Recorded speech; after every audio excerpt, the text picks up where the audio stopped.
Biblia, vamos a Filipenses 1. Esta sección del capítulo 1, versos del 1 al 11, la hemos titulado Amor y preocupación personal que la distancia no destruye. ¿Por qué? Porque el apóstol Pablo tenía 11 años de no ver a estos hermanos. Entonces, es maravilloso saber que ese amor estaba intacto, estaba fresco, estaba cálido, estaba íntimo. Y esta sección, este apartado de 11 versos, tiene dos partes. La primera de ellas es una salutación, un saludo al inicio de la carta, muy sentido, muy íntimo, muy cálido de parte del amor a esos hermanos, los cuales amaba tanto y tenía 10 años de no verlos. Y luego el trozo del 3 al 11 nos muestra una acción de gracias, un estallido de gozo del apóstol Pablo por la bendita comunión que ha tenido con estos hermanos. Los versos 3 y 4 nos muestran el primer aspecto, esa acción de gracias, que lo hace en oración. Siempre que vienen a su recuerdo, ora por ellos, lo hace con gozo. No anda recordando las cosas malas, ¿verdad?, que pudieron haber ocurrido en algún momento, sino todo lo bueno. Y luego en el verso 5 nos muestra el segundo aspecto, que es la comunión o la participación que había tenido con ellos en el Evangelio. Luego el verso 6, la seguridad que comparte con ellos a relación de la salvación eterna que Dios ha provisto. Y luego en los versos 7 y 8 lo hace en amor. Vamos a leer esos versos. Versos 7 y 8, Filipenses 1. Como me es justo sentir esto de todos vosotros por cuanto os tengo en el corazón. El amor que el apóstol Pablo tenía por estos hermanos no era el producto de un capricho personal, ni tampoco estaba basado en halagos infructuosos, es decir las cosas por decir, por no caer mal, ¿verdad? Era un amor sincero, y él ahí lo dice en verso 8, por cuanto Dios me es testigo de cómo, en el verso 7, perdón, como me es justo sentir esto de todos vosotros. El apóstol Pablo está diciendo aquí que hubiera sido un acto injusto si él tuviera un sentimiento contrario al que sentía por estos hermanos. O sea que su amor por estos hermanos era espiritualmente justo ante los ojos de Dios. Y para ahondar un poco más en ese sentido, nos dice el verso 7, por cuanto os tengo en el corazón. Como nos explicaba el pastor Cornelio, en el caso de la cultura griega, los sentimientos se estimaba que estaban en las entrañas, en la cavidad abdominal. Ahí donde está el intestino delgado, el vaso, ¿qué más está ahí? El páncreas, ¿qué más? Bueno, y ese es lo sucedáneo, ¿verdad? Pero en realidad el corazón es la sede de la personalidad entera. Ahí están los pensamientos, ahí está la voluntad y también ahí están los sentimientos. Pero el apóstol Pablo se preocupaba por estos hermanos, en realidad con los dos primeros, con su mente y con su voluntad. Es decir, él sentía que estos hermanos eran una parte integral de sí mismo y les atendía no como creyentes en manera general, como ahora en esas iglesias que es todo masificado y usted entra y normalmente el creyente de a pie prefiere ir a esas iglesias porque se pierden el número, no es determinado, entra y sale y nadie sabe. Él sentía que esta congregación, estos hermanos, formaban parte, es decir, eran una parte integral de su ser. Se preocupaba por ellos con su mente, estaban aquí en la mente, estaban en los actos de su voluntad también. Y eso pesaba en la vida del apóstol. Muy bien, vamos a ver un texto que se encuentra en Filipenses 1:8, ahí mismo. Es el texto que sigue al 7. Porque Dios me es testigo de cómo a todos vosotros, de cómo os amo a todos vosotros, subrayo lo que sigue, en el entrañable amor de Jesucristo. Aquí este término entrañas literalmente significa órganos internos, lo que está en la cavidad abdominal. Esa es la idea. Y es la parte del cuerpo que responde a las emociones fuertes, ¿verdad? No sé si a ustedes les ha pasado, los que han viajado en avión, cuando el avión caía en Tegucigalpa, así es, te has sentido un vacío aquí, ¿verdad? En el estómago. O también cuando sucede un accidente o está a punto de caer un accidente, usted siente un impacto en sus entrañas, ¿verdad? En esa cavidad abdominal.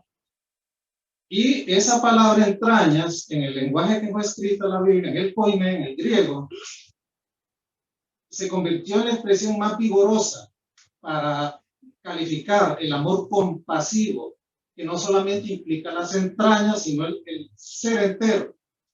Ese es el concepto que el apóstol Pablo le quiere transmitir a esos hermanos. Es decir, mi amor para con ustedes involucra todo mi ser entero. Podríamos verlo de otra manera. El apóstol Pablo le está diciendo a los hermanos, yo les amo a ustedes con las entrañas del Señor Jesucristo. Las entrañas, en este contexto también, en el idioma que fue escrito en el Nuevo Testamento, es el seno materno, las entrañas maternas, que se estimaba que era la sede de la compasión y de la ternura. En otras palabras, el apóstol Pablo les está diciendo, yo los anhelo a ustedes con la ternura del Señor Jesucristo. Un amor puro, intenso, tierno. El amor que el apóstol Pablo tenía por estos hermanos era el amor mismo del Señor Jesucristo.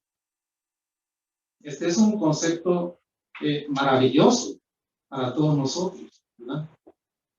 Hermanos, un creyente no tiene anhelos mayores que los del Señor Jesucristo. Spurgeon en su tiempo se quejaba porque había veces en los sermones dominicales, una iglesia bien grande en Londres, el Tabernáculo de Londres, donde él quería ver la testada de gente y los hermanos faltaban. Y le empezaban a dar reportes que en aquel tiempo, hermanos, que los hermanos se habían ido al partido de fútbol del momento, o se habían ido a una obra de teatro, o habían preferido poner sus compromisos familiares el domingo, que es el día del Señor, y no ponerlos en otro día de la semana. Y él se quejaba de eso. Un creyente que está unido al Señor Jesucristo, los anhelos de Cristo vienen a ser los anhelos de su corazón, de sus actos de vida, le da prioridad al Señor. Su pulso, el pulso del creyente, late con el pulso de Cristo. El corazón del creyente palpita con el corazón de Cristo. Si viene una desaveniencia, un rencor, un resentimiento con alguien por una traición o cualquier otra situación, el corazón de Cristo prevalece. El amor ahí está, el tierno amor del Señor Jesucristo. Ese es algo que debemos de entender en el contexto de lo que estamos hablando. Vamos ahora, hermanos, a Filipenses 2:30, y más adelante. Estamos hablando del énfasis que el apóstol está haciendo en su acción de gracia que le va a Dios por esta iglesia, en el amor del Señor Jesucristo. Filipenses 2:30.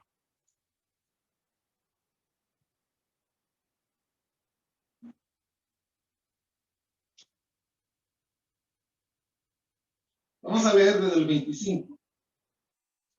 Dice el apóstol, mas tuve por necesario enviaros a Epafrodito, mi hermano y colaborador y compañero de milicia, vuestro mensajero y ministrador de mis necesidades, porque él tenía gran deseo de veros, todos vosotros, y gravemente se angustió porque habíais oído que había enfermado. Pues en verdad estuvo enfermo y a punto de morir, mas Dios tuvo misericordia de él, y no solamente de él, sino de mí también, para que yo no tuviera tristeza sobre tristeza. Así que le envío con mayor solicitud para que al verle de nuevo os gocéis y yo esté con menos tristeza. Recibirle pues en el Señor con todo gozo y tener en estima a los que son como él. Ahora viene el verso 30. Porque por la obra de Cristo estuvo próximo a la muerte, exponiendo su vida para suplir lo que faltaba en vuestro servicio por mí. En este pasaje, hermanos, de Filipenses 2, hemos leído el 25 al 30, Nos está hablando de un estado caótico, confuso y ansiedad, producto de la turbulencia que había ocasionado la enfermedad de Epafrodito y muy traumático en realidad. Fue un momento muy traumático, tanto en la vida de Epafrodito como en la vida del apóstol Pablo. Porque Epafrodito estaba más preocupado por el desasosiego que había causado la noticia de su enfermedad en la iglesia de Filipos que por su propia situación, que ya era difícil, ahí donde estaba con el apóstol Pablo, en Roma. Y bueno, las cosas no eran fáciles, pero nos dice que el texto que el Señor tuvo misericordia de Epafrodito, impidió que se muriera, lo sanó, ¿verdad? Entonces ya era el momento que Epafrodito regresara a su pueblo, que era Filipos, y comenzara de nuevo a retomar el ejercicio ministerial, porque esos hermanos de Filipenses lo necesitaban más ahora que el mismo apóstol Pablo. En realidad, hermanos, en aquel tiempo no había WhatsApp, ¿verdad? Ahora un chisme usted lo saca de aquí, de Estados Unidos, rebota en Europa, en Sudamérica, y ya se ve el escándalo. Y es terrible eso, ¿verdad? Eso es el manejo de redes sociales. Pero en realidad la noticia sí llegó a Filipos, es decir, ellos se dieron cuenta que habían correos, sin lugar a dudas, pero eran lentos. Pero cuando la iglesia de Filipos se enteró de que Epafrodito se había enfermado gravemente, entonces su amor los puso en acción. Si Epafrodito era el pastor de la iglesia, dijeron, no lo podemos dejar solo. Voy a regresar el cassette. En realidad la causa de la salida de Epafrodito fue el encarcelamiento de Pablo, no la enfermedad de Epafrodito. Estaba hablando cosas que no son ciertas. Y ellos se pusieron en acción y dijeron, bueno, el apóstol que fundó esta iglesia, no los apóstoles, estamos hablando de los apóstoles nombrados por el Señor, no los que se dicen no ser apóstoles. Y entonces dijeron, bueno, aquí hay que hacer algo, hagamos la cabuda, como dicen, la cooperacha, como dicen en Ceiba, el que la va a llevar. Nosotros no podemos ir como iglesia, la iglesia moviéndose allá no se puede, ¿verdad? Entonces nombraron a su pastor y le dijeron, bueno, usted va a llevar la ofrenda para el sostén, porque el apóstol Pablo en realidad, hermanos, sí estaba preso. Él estaba preso en una casa particular, él la pagaba para poder recibir a sus amigos ahí en Roma. Eso no implicaba que le habían dado casa por cárcel por ser tercera edad. Siempre estaba preso las 24 horas, hermano, con un grillete en su puño, amarrado al grillete del soldado que lo cuidaba. Y al menor movimiento, el soldado lo ejecutaba. Se lo ponían para garantizar la custodia del Imperio Romano y para que no se escapara. Entonces ellos dijeron, hay que ayudar. Bueno, y le dieron la comisión a Epafrodito, lleva esta ofrenda abundante para el hermano, su necesidad, y te vas a quedar cuidándolo tú también a él. Vas a estar asistiendo en su necesidad. Cuando Epafrodito llega a Roma, en esa ciudad y en el imperio, donde está ubicado el Imperio Romano, azotaban unas fiebres terribles, hermano, que azotaban la ciudad entera y eran, ¿qué le podríamos decir? El Materno, el San Felipe y todos los hospitales estaban llenos, así. Y Epafrodito se enferma. ¿Verdad? En realidad, hermanos, Epafrodito fue valiente. Miren, había una cosa ya. Si usted iba a Roma a visitar un preso del imperio, como era el caso del apóstol Pablo, podía ser acusado e incurrir en el mismo delito del que estaba esperando sentencia.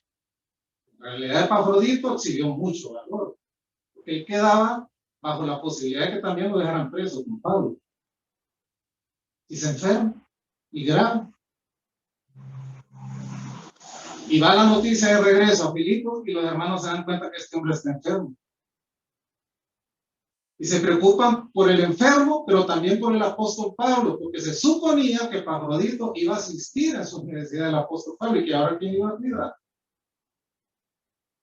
Y el apóstol Pablo con la congoja de ver a su discípulo Epafrodito enfermo y no saber qué hacer. Pero Dios tuvo misericordia de este hombre. Dios sana, hermanos, cuando Él quiere sanar. Y punto. Y cuando no, lo despacha. Y se acabó. No hay más. No, mire, póngase en ayuno, que no sé qué, que 40 días de ayuno, que vamos a hacer estas oraciones, pasa a las 50 o a 100, y que va a funcionar y se va a sanar, y le causan una expectativa a los familiares de algo que Dios no va a hacer. La persona se va porque ya llegó el momento de su partida, salvo que el Señor lo quiere dejar como Epafrodito y conservarle la vida. ¿Podemos decir amén a eso? Bueno, y entonces se sale el hombre. Y el apóstol Pablo sabe que hay que despacharlo de regreso. El problema, hermanos, es que era el regreso de Epafrodito. Los hermanos de la iglesia, más de algún maligno que había ahí, podía decir, este se rajó, ya viene de vuelta. No cumplió la misión. Entonces, mire las expresiones del apóstol Pablo. Verso 27. Mire cómo funciona el amor en el corazón de un creyente. Pues en verdad, dice el apóstol Pablo, estuvo enfermo, a punto de morir. Pero Dios tuvo misericordia de él, y no solamente de él, sino también de mí. Así es la misericordia de Dios. Muchas veces, en este caso de enfermedad, no solamente está en conservarle la vida al que cree que la va a perder, sino también en que esto se convierte en una bendición para los que están aquí. Para que yo no tuviera tristeza sobre tristeza. Así que le envío con solicitud para que al verle de nuevo no lo critiquen, en otras palabras, sino que se gocen y yo esté con menos tristeza. Recíbanle pues en el Señor con todo gozo y tener por estima a los que son como ellos. Y en el verso 25, al final, la frase final nos dice, vuestro mensajero y ministrador de mis necesidades. Miren, normalmente, hermanos, cuando uno está en dificultad, como la del apóstol Pablo, solo está esperando la sentencia de Nerón, la verdad. Esperando que llegaran los judíos con aquellos rostros hoscos, llenos de odio envenenado y con falacias para acusar al apóstol Pablo e inclinar el corazón de Nerón a que lo matara. Estar en esa condición, uno se preocupa en realidad por uno mismo. Y si va a orar, uno ora por uno mismo. Si va a ayunar, uno ora por uno mismo. Lo demás le va un bledo lo que esté al lado. Está a punto de recibir una sentencia de muerte. Miren la actitud del apóstol Pablo. Ese es el amor cristiano. Estaba preocupado más por el retorno de Epafrodito y que no lo puedan acusar, como dicen los españoles, de un rajado, sino más bien para que le recibieran como el siervo de Dios que era. Y ahí lo dice el verso 25. Vuestro mensajero. Esa palabra mensajero es en el griego es apóstolos, un comisionado por la iglesia, es decir, le está poniendo en la estatura que él tiene en realidad. Y luego dice, el ministrador de mis necesidades, es mi ayudador. Él cumplió la función por la cual ustedes me lo enviaron aquí. No vayan a creer que él fracasó en su cometido.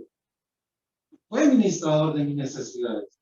Ahí hay una palabra en ese lenguaje que es leiturgos, que eran los nobles de las sociedades griegas en ese tiempo, que eran los hombres que hacían buenas obras entre el pueblo, que becaban a los alumnos pobres para que puedan estudiar en mejores centros, que fletaban los barcos de guerra, por ejemplo, que financiaban a los artistas para que pudieran hacer en el anfiteatro sus presentaciones. A esa categoría lo está elevando el apóstol Pablo a este muchacho delante de la congregación. Él es un enviado, no se les olvide, es un ministrador, es un leiturgos.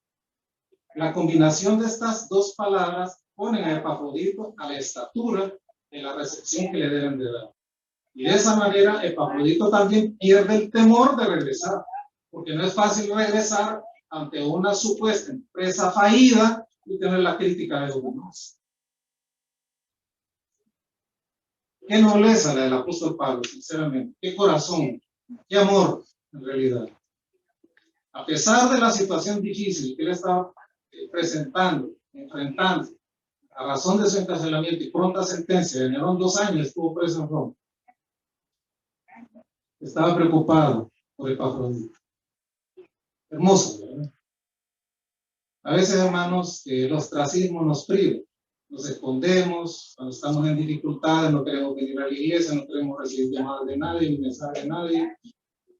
Bueno, tenemos que hablar del WhatsApp, lo dejan en visto, no responde. Sí, porque está fregado, ¿no? Está molada la persona. Es difícil pensar en otros cuando uno está en dificultad. Pablo no fue ese el caso y nos demuestra cómo debe ser el verdadero amor cristiano. Que a pesar de yo estar en dificultades, puedo preocuparme también por otros. Él estaba preocupado por la iglesia de Filipos. Y esa debe ser la actitud de nosotros los creyentes. Los que predicamos nos pasa eso. A veces venimos, hermanos, de grandes fracturas y de grandes dificultades como cualquier mortal. Y no somos hipócritas al pararnos aquí y hablar de la palabra de Dios. Y reír y bendecir y hablar la palabra de Dios con denuedo. Porque ese es el verdadero amor cristiano. ¿Podemos decir amén a eso? Muy bien, vamos a Gálatas 6:2.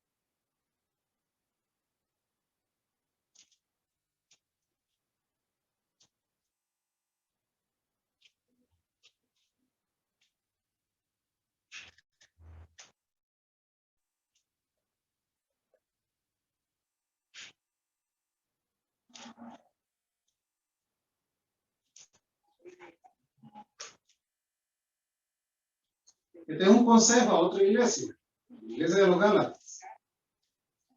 Sobrellevar los unos, subrayo, las cargas de quienes, de los otros,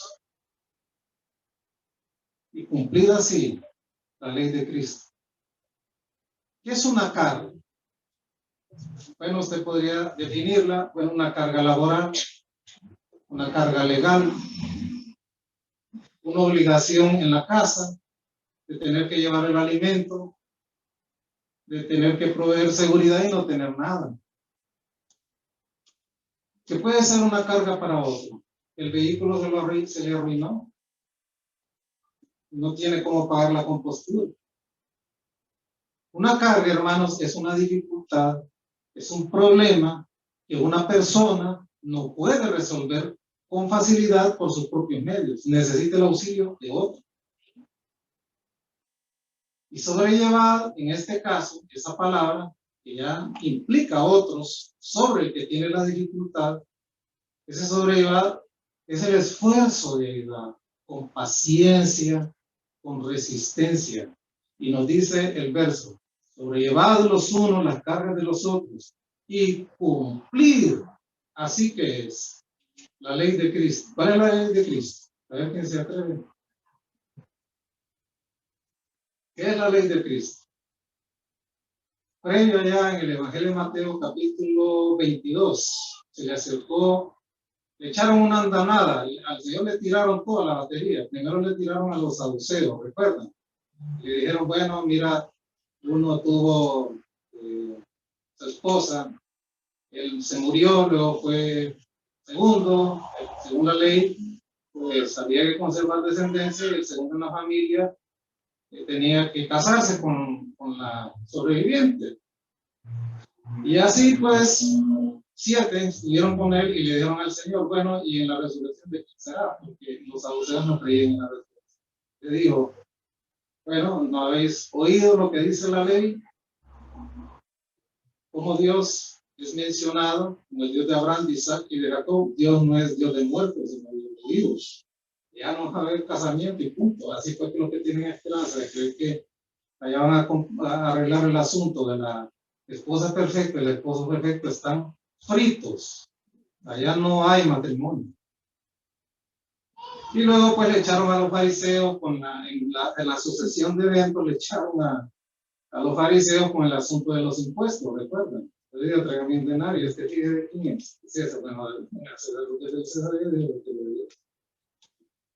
Y luego le mandaron a un estudiante de la ley.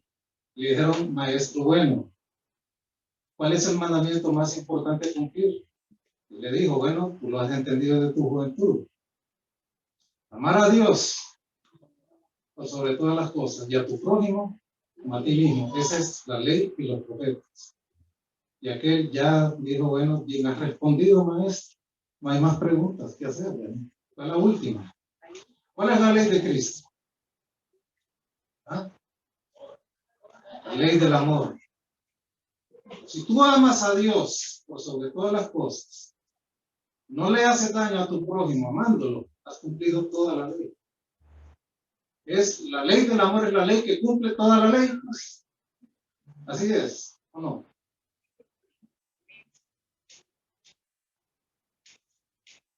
Bueno, voy a hablar de dos palabritas aquí. Cuando hablo de azares o azar, no estamos hablando de los juegos de azar. Hay algunos hermanos que todavía juegan con quién. Se ríen, ¿verdad? O juegan, ¿qué otro juego? Allá en los pueblos. Hay uno que le dan una tarjetita y usted la va llenando, ¿verdad? La chalupa, el catrín. Ese es el verdadero, ¿verdad? Bingo, se ríen, ¿verdad? Porque lo juegan. Esos son juegos de azar. Miren, la vida tiene azares. ¿Qué es los azares de la vida? Es una causa o fuerza que supuestamente determina que los hechos y las circunstancias imprevisibles o no intencionadas se desarrollen de una manera u otra. Eso lo dice la RAE, el diccionario de la Real Academia. Pero también la vida tiene avatares. No es el avatar el del juego, ¿verdad? Es un percance o una desgracia. Es imprevisible, o sea, algo que usted no planificó y se le vino haciendo. Oiga bien, la vida muchas veces pone sobre las personas, en los azares y en los avatares, cargas para llevar. Por ejemplo, una esposa que estaba bien con su matrimonio, su esposo estaba muy bien, y de repente el esposo desaparece de escena, se le murió, ya lleva una carga, ya lleva un luto, ¿sí o no?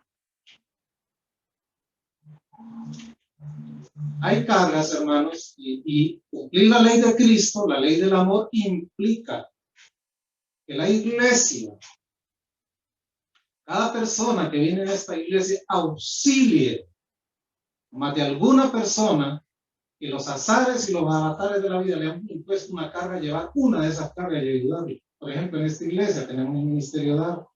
Desde que empezó la iglesia, hemos estado dando porciones a los hermanos que están en necesidad. ¿Ha sido una bendición o no? Es una manera de cumplir la ley de Cristo, ¿sí o no? Otra, la cadena de oración. Cuando la iglesia tenía, yo creo que no teníamos ni un año como iglesia, no teníamos ni un año. A una familia que ya no está en la iglesia, en aquel tiempo estaba el dengue hemorrágico, lo recuerdo, era una plaga. Entonces miraba un zancudo y lo perseguía hasta la muerte, porque no quería sufrir eso. Así empezó la cadena de oración. Un muchachito de una familia en necesidad de la iglesia hubo que hospitalizarlo, literalmente se estaba muriendo. Hicimos como iglesia recoger fondos, lo fuimos a internar al Hospital del Carmen, que era de los más baratos en aquel tiempo. Había que pagar la hospitalización y mira, hermano, soltando, ayudando a aquella familia si no tenía nada. Él tenía un trabajo que tenía un año que no le pagaba. Y la esposa no trabajaba, y los muchachos chiquitos, todos están casados. Y mire, vino el Señor y nos dio la cadena de oración. Ese fue el primer caso de hemorrágica. Empezó la cadena de oración. ¿Qué fue eso? Cumplir la ley de Cristo. Ayudar a esa madre, ayudar a ese padre a sobrellevar esa dificultad en su hijo. Bueno, al final uno no espera que le agradezca. Al final la familia se fue de la iglesia y ni gracias a Dios. Pero yo sí lo tengo en el recuerdo. Y le doy gracias a Dios que por ese caso tenemos la cadena de oración.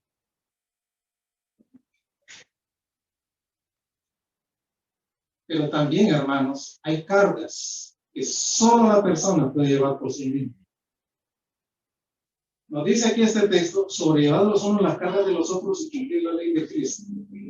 Cuando Pablo está hablando de cargas, hermanos, no sé si han escuchado este término, está hablando del macuto, del soldado. ¿Quién estaba en la milicia de repente escucharon ese término?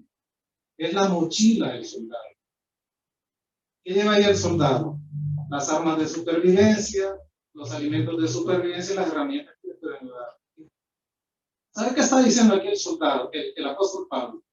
Ese macuto, esa mochila que llevaba el soldado romano, no crean que los romanos lo llevaban con la espada, hermanos, llevaban una carga. Solo el soldado la puede llevar, porque es la imposición de esa carga sobre él. Hay obligaciones en la vida, hermano, que nadie puede cumplir por otro.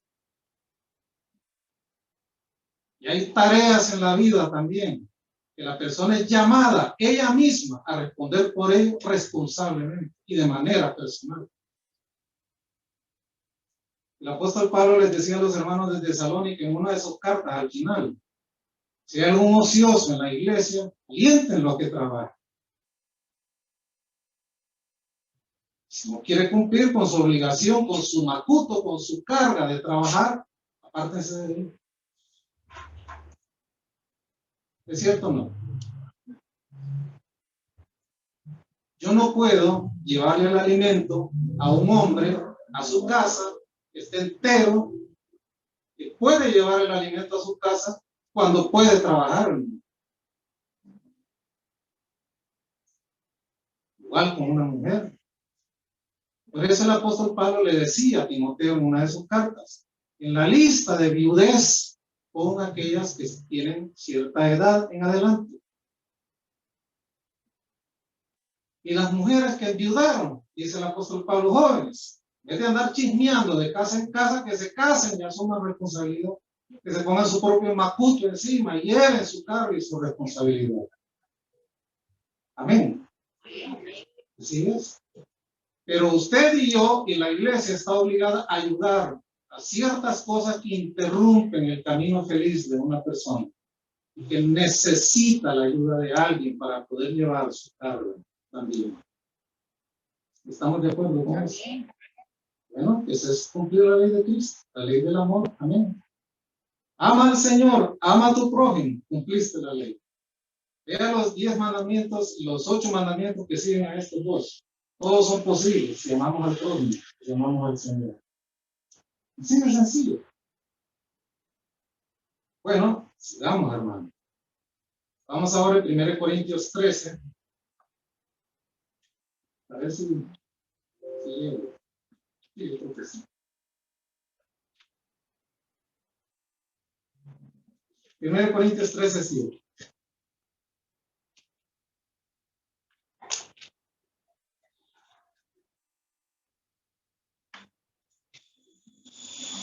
Mire qué definición del amor. Al cierre. El amor todo lo sufre, todo lo cree, todo lo espera, todo lo soporta. Aquí el todo, que aparece 4 veces, está dentro de la voluntad justa y paciente del Señor. ¿Sabe por qué, hermano? Porque el amor protege, cree, espera y soporta lo que todos rechazan. Por eso es que el amor en la iglesia es la marca, para que en realidad se convierta en un refugio para todo aquel que viene herido, pateado y amolado del mundo. Una persona entra por ahí y usted le pone la cara de tubo, hermanos, de PVC o de HG, galvanizado. Ella mató a esa persona. Debemos de ser amables con todos, con el rico y con el pobre. Igual. ¿Cuál es la facha?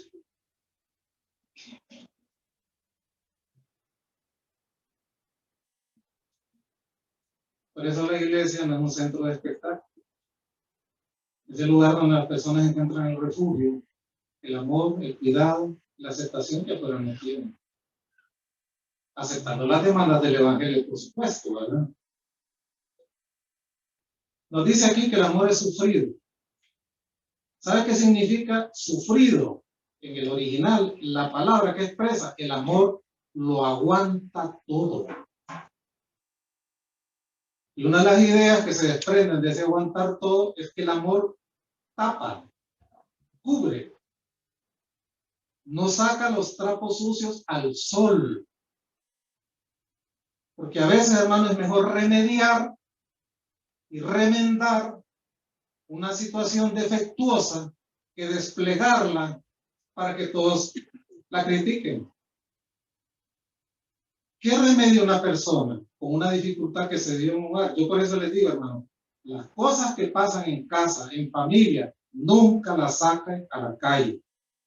No las saque a la calle. Va a hacer daño a usted y va a hacer daño a otros. O por despecho, queriéndole hacer daño al que le hizo el daño, usted va a terminar fregándolo todo. ¿Sabe cuál es el gran problema de los divorcios? De las separaciones. Que al final los paganos son los hijos, no son los viejos. Los viejos se arreglan. Allá se van arreglando, cuando menos se cuenta que él está con uno y el otro ya está súper ilusionado. Pero los hijos siempre van a tener ese sentimiento adentro. Por mi culpa se separaron. ¿Cierto o no? Y algo subyacente ahí que se vendió. Y solo el Señor Jesucristo, en su redención, cuando esos hijos conocen al Señor, eso se puede decir. Sí, es cierto. Una segunda idea que se desprende de el amor todo lo sufre, es decir, aguanta con todo, es la idea del Salmo 32:1, si me lo ponen ahí en la pantalla. Perdón, Karen, eso de no tengo que ir a la Biblia en las Américas, no, bienaventurado aquel cuya transgresión ha sido perdonada, tapada, y cubierto su pecado. Perdón. Perdón de Dios también sobre nuestra vida. Imagínense que Dios fuera rencoroso y la falta de Dios se la sacara en cara. Perdón es eso. Y una tercera idea que se desprende es sufrir, es aguantar injurias, insultos, decepciones. Y mejor ejemplo tenemos el Señor Jesucristo en su vida terrenal.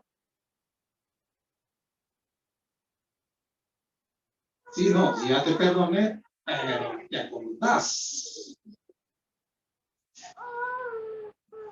Dice la palabra de Dios en una de las metáforas más hermosas. El Señor ha puesto nuestras transgresiones en el fondo del mar. No tiene más recuerdo de eso. Dios. Hay personas que se acuestan con el rencor, se cubren con la cobija del rencor y con la almohadita del odio, Padre. Y son creyentes, ¿no? Y están, ¿se acuerdan ustedes? Uno de ustedes se acuerdan a las abuelitas que mascaban tabaco. Así pasan mascando el odio, el resentimiento, esperando la primera oportunidad para clavar. El Señor Jesucristo aguantó insultos, injurias, calumnias, argumentos desdichados hacia sus personas que no los merecían. La falsa fidelidad de sus mismos apóstoles. Le digo, en unas horas voy a estar en la cruz. No te dejaré. Y el otro dijo también, no te dejaré. Y el otro, no te dejaré. Pedro dijo igual. El Señor ya lo sabía. Y en ese mismo pasaje del Evangelio de Juan, le dice el Señor, cuando resucite iré delante de vosotros. Amor verdadero. Aguantando las injurias, los insultos, y también las decepciones. El Señor sufrió todo eso y fue a la cruz con gozo. Pero también nos dice aquí, en este texto de 1 Corintios 13:7, todo lo cree. Alguien decía, es que, bueno, yo no sé, el pastor Cornelio, solo del Antiguo Testamento, de la ley, y la ley ya pasó y estamos en la gracia. Él no sabe lo que se perdió con esa conferencia. Porque el amor de Dios en el creyente acepta sin límites las promesas y las demandas de la palabra de Dios. Lee la palabra de Dios y este es mío. No importa si es Una promesa con condicionante o sin condicionante, con demanda o sin demanda. Bueno, este es para mí. Y nos dice algo más, todo lo espera. Todo espera, hermanos, significa nunca perder la confianza y esperar de los demás lo mejor. Eso le pasa a uno de pastor, a veces, hermano, créanlo, que dan ganas de tirar la toalla, cerrar la puerta y irse. No sigo en eso. Porque siempre tenemos que esperar lo mejor de los demás, aunque no sea así. Siempre tenemos que esperar lo mejor de los demás. Muchas veces, hermano, con nuestras actitudes terminamos haciendo de los demás como nosotros creemos que son. Si actuamos con reservas frente a las personas, podemos hacer a las personas infidentes al final, o que no lo sea. ¿Es cierto? O si abrimos la confianza al tope, también podemos hacer a las personas fieles. En cierta ocasión, con esto voy a terminar porque me regalan 3 minutos. Los niños no me los traigan ahorita, no a poner nervioso. Y entonces cambiaron la administración de la escuela y llevaron un nuevo director. Mire, esa iglesia era una escuela, era un desmadre. Ahí los muchachos hacían lo que les daba la gana y al final terminaban pasando por sobre las autoridades y se acabó. El director anterior al nuevo que entró era rígido, o sea, no perdonaba, pero en vez de inventar la situación, peor se ponía. Porque al final, hermanos, las restricciones, una tras otra, hacen que los muchachos terminen conociendo el lado duro de las cosas, nada más. Nunca tienen el lado de la misericordia del otro lado. Entonces reunió a todos los muchachos, el nuevo director, y les dijo, miren, de aquí en adelante libertad total. Siempre van a haber castigos, pero no tan severos. Y traslado la responsabilidad a cada uno de ustedes. Ustedes tienen que actuar responsablemente de aquí en adelante. Y los muchachos, todos los hipotes se quedaron viendo, ¿no? Del sol a la mañana, de la noche a la mañana. Bueno, y entonces empezaron a funcionar las cosas. Y los muchachos siguieron actuando igual. Traían excusas, siempre había una excusa para los problemas. Entonces, ¿sabe qué les decía el director? Miren, habían hecho un trato. Le dijo lo siguiente.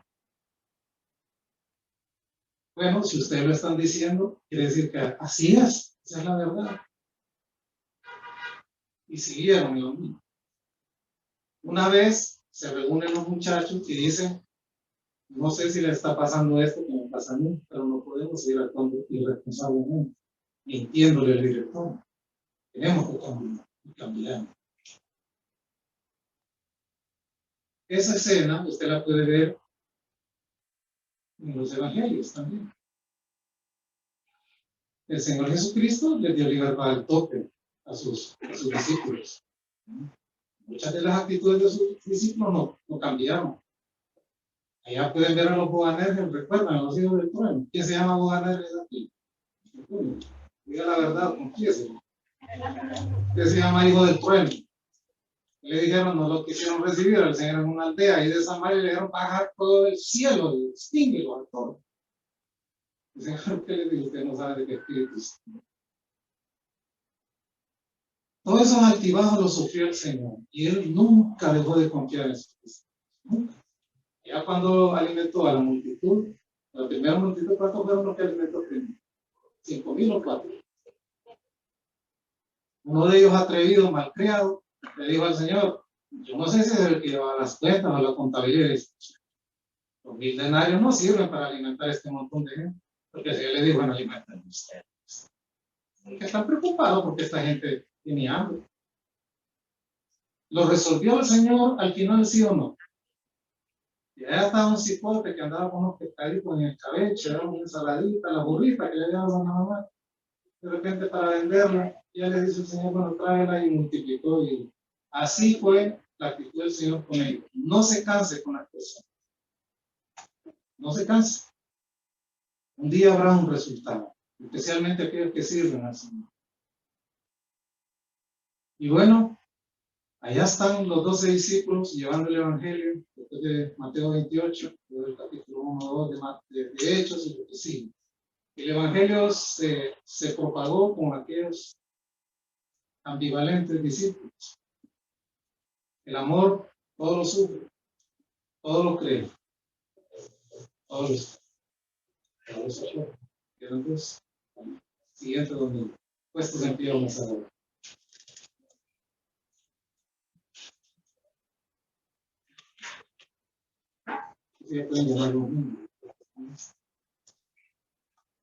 Señor, gracias por tu palabra que fue predicada a las 9 de la mañana. Dios, has hablado a nuestro corazón, nos has nutrido, nos has bendecido. Permite, Padre, que podamos tener la misma actitud que tuvo el apóstol Pablo con aquellos hermanos de Filipos. Nuestra acción de gracias, Señor, haciéndolo como amor verdadero. Que no fuera una actitud caprichosa el apóstol Pablo, no estaba basado en halagos sin fondo, sino en el amor de Cristo. Ayúdanos, Padre, a entender y a comprender tu palabra, y sea verdad en nuestro corazón. Supla cada necesidad en cada corazón, porque tú conoces lo que cada uno de nosotros necesita una respuesta. Así te damos agradeciendo en el bendito nombre de Jesús. Amén.